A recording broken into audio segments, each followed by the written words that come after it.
Tales unknown.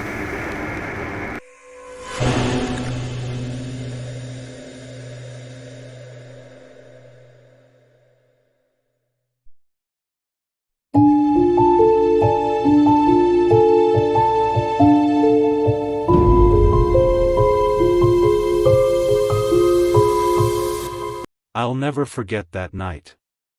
The air had that crisp, biting edge only late October can bring. Every breath felt sharp in my lungs, tinged with the smoky aroma of burning leaves from the neighbors' fire pits. My yard was alive with Halloween, orange and purple lights strung across the trees, flickering jack-o'-lanterns lining the walkway, fake cobwebs draping from corners, and a faint fog rolling in from the nearby woods. The music pulsed just enough to drown out the whisper of the wind through the trees, a mix of nostalgic Halloween hits and contemporary pop that kept the younger kids dancing, laughing, running around in costumes that made them look like tiny witches, skeletons, and superheroes. I was supposed to be the responsible adult that night. I'd spent weeks preparing, setting up decorations, organizing snacks, checking the haunted trail I'd made in the woods behind the house. It was always my favorite part of Halloween, a narrow, winding path that twisted between old oaks and maples, lined with small props, little jump scares, and at the very end, a figure I'd draped with a white sheet, a ghost meant to be the final surprise before the trail spat the kids back out into the yard. I had weighted the sheet down so it wouldn't blow in the wind, painted a simple face on it, and adjusted its stance on a crude frame. Nothing elaborate, just enough to make the kids squeal and laugh when they reached it. That was the plan. The evening started perfectly.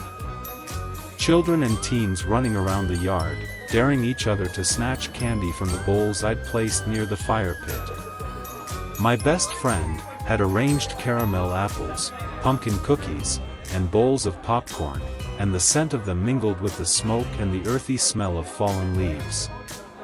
The parents chatted near the porch, mugs of cider in hand, while I floated between keeping an eye on the trail and making sure no one tripped over a root or ran too close to the small decorative fire pits. At first, everything felt normal. The kids ventured down the trail, squealing as strings of cobwebs brushed their arms, fake skeletons rattled in the breeze, and the little noisemakers I'd set up behind trees startled them with soft pops and creaks. The laughter bounced through the trees, echoing off the trunks in a way that was almost enchanting. But then I noticed something. The sheet ghost. It had been placed at the very end of the trail, but when I glanced toward it from the edge of the yard, it seemed off. The head tilted slightly to one side. I blinked, convinced the wind had shifted it. Yet each time I looked, the tilt changed just enough to make my stomach tighten. I told myself I was imagining it. A frame, a sheet, some shadows, nothing more. The first group of kids dared each other to reach the end of the trail. I followed at a distance, pretending not to, though I couldn't help my pulse quickening. The shadows between the trees deepened as the fog rolled over the path, curling around the branches and roots like fingers. The trail seemed narrower than it had looked in daylight, every snapped twig and shifted leaf magnified in the eerie quiet. And then came a sound that didn't belong. It was soft, a scraping, the dragging of something over leaves. My flashlight swept across the trail, and for a fleeting moment, I saw the sheet ghost shift, as though something beneath it had moved. My stomach dropped. The children laughed nervously, brushing it off, but I froze. I rationalized it. Probably a kid who had snuck in under the guise of a costume, trying to scare the others. Or maybe one of the teens had touched it without me noticing. But the movement didn't match a child's quick, uneven shifts. It was deliberate, measured, and patient. By the time the second and third groups of kids disappeared into the woods, the air had grown colder, heavier. The laughter became quieter, replaced by whispers. They started to call out to each other, uncertain, sensing that the path had changed. Leaves rustled in odd places. I could swear the branches leaned slightly, not with the wind, but with intention, as if something, or someone, was observing us. I followed at a careful distance, keeping a hand on the flashlight. Every few steps, I would glance toward the end of the trail. The sheet ghost was wrong. Too heavy. Too still in one moment, too elongated in another. There was a weight to it that frames and props didn't have. My mind raced. Maybe, just maybe, it wasn't a prop. A scream cut through the fog. One of the older kids stumbled over a root, but when I reached them, I realized something more unsettling was happening. The sheet ghost had moved closer to the path. Not far, just a few feet, but enough to make my pulse hammer in my ears.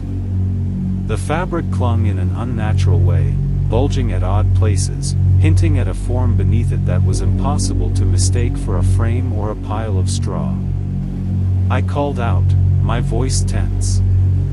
The children scrambled back, some tripping, some laughing nervously, but none came near the end of the trail. I approached slowly, flashlight in hand, my eyes fixed on the ghost. It shifted slightly, a tilt of the head that wasn't possible for a simple sheet.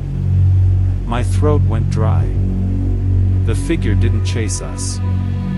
It didn't jump out. It just waited. Patient. Silent. Its subtle movements, the dragging of fabric over leaves, the occasional lean, were deliberate, slow, insidious.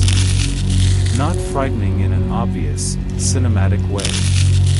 But the dread, the unshakable feeling of being watched, then, it slowly walked toward us. By the time the kids were safely back in the yard, pale and wide-eyed, the sheet ghost had vanished. Not a rustle, not a trace. Just emptiness. Later, I went back with the police. We searched the trail thoroughly. Neighbors joined in. Dogs combed the undergrowth. Nothing. No footprints leading to or from the sheet ghost, no signs of anyone hiding. The frame I had placed at the end of the trail was still there, slightly askew, but the figure that had occupied it was gone. Weeks passed. Kids didn't want to talk about the trail, and neither did I. And yet, I couldn't shake the unease. I could still feel the weight of those movements, the deliberate patience, the sense of eyes watching from the darkness of the trees. I didn't know what to make of it, except that it wasn't a prop. Later, we found out through the authorities that the sheet ghost had been an unidentified male. No one knew who he was or how he had gotten there. There were no leads, no clues, nothing that connected him to our neighborhood.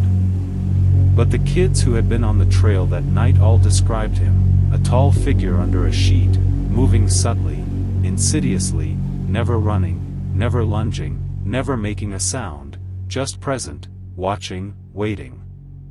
I'll never forget that night. Not the laughter, the music, the smell of burning leaves, the crisp autumn air, or the flickering lights. I'll never forget the slow, deliberate movements of the sheet ghost at the far end of the trail, the way it had weight, presence, intention. The way it had scared the children in a quiet, insidious way that would linger in their memories long after the night ended. And I know, deep down, that man, or whatever he was never caught. Never identified.